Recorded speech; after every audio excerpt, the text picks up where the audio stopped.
America के राष्ट्रपति Donald Trump ने ग्रीनलैंड को लेकर एक ऐसा बयान दे दिया है जिसने यूरोप से लेकर नाटो तक सबको एकदम चौकन्ना कर दिया है। ट्रंप साफ कह चुके हैं कि ग्रीनलैंड अमेरिका की सुरक्षा के लिए बेहद ज़रूरी है और अब इस फैसले से पीछे हटने का कोई रास्ता नहीं है।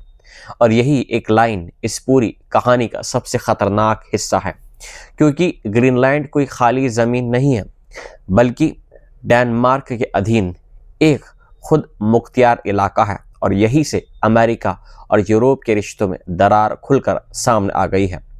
अब सबसे पहले ये समझना बेहद ज़रूरी है कि ग्रीनलैंड आखिर क्या है और इतना अहम क्यों है।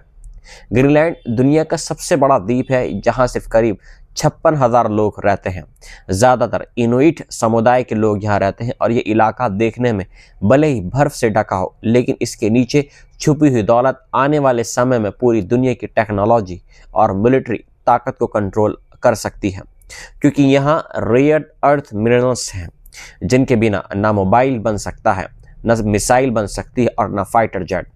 और जैसे जैसे आर्कटिक की बर्फ पिघल रही है, वैसे वैसे नए समुद्री रास्ते भी खुलकर सामने आ रहे हैं और यही रास्ते आने वाले कल की सबसे बड़ी ट्रेड और मिलिट्री हाईवे बन सकते हैं।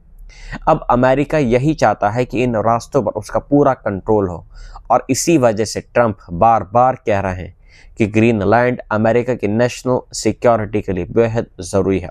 लेकिन यूरोप इसे सीधा कब्जा मान रहा है।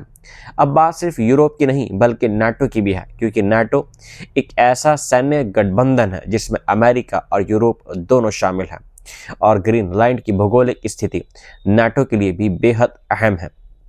खासकर ग्रीनलैंड आइसलैंड यूके गैप यानी GIU के गैप, जिसे मिलिट्री भाषा में रूस की मूवमेंट रोकने के लिए सबसे एक अहम माना जाता है। अब इसी बीच ट्रंप ने नाटो के महासचिव मार्क रूट से फ़ोन पर बात की और इसके बाद उन्होंने सोशल मीडिया पर लिखा कि ग्रीनलैंड को लेकर सब सहमत हैं और अब कोई पीछे नहीं जाएगा। इस बयान ने यूरोप को चौंका दिया है, क्योंकि यूरोप को लगा कि अमेरिका नाटो को भी अपने निजी एजेंडे के लिए इस्तेमाल करना चाहता है। और यही से सवाल उठता है कि क्या नाटो अब भी एक बराबरी का गठबंधन है या सिर्फ अमेरिका का टूल बनता जा रहा है। यूरोप के कई देशों को यह डर है कि अगर उन्होंने ट्रंप की बात मानी तो अमेरिका नाटो की सुरक्षा गारंटी को कमज़ोर कर सकता है।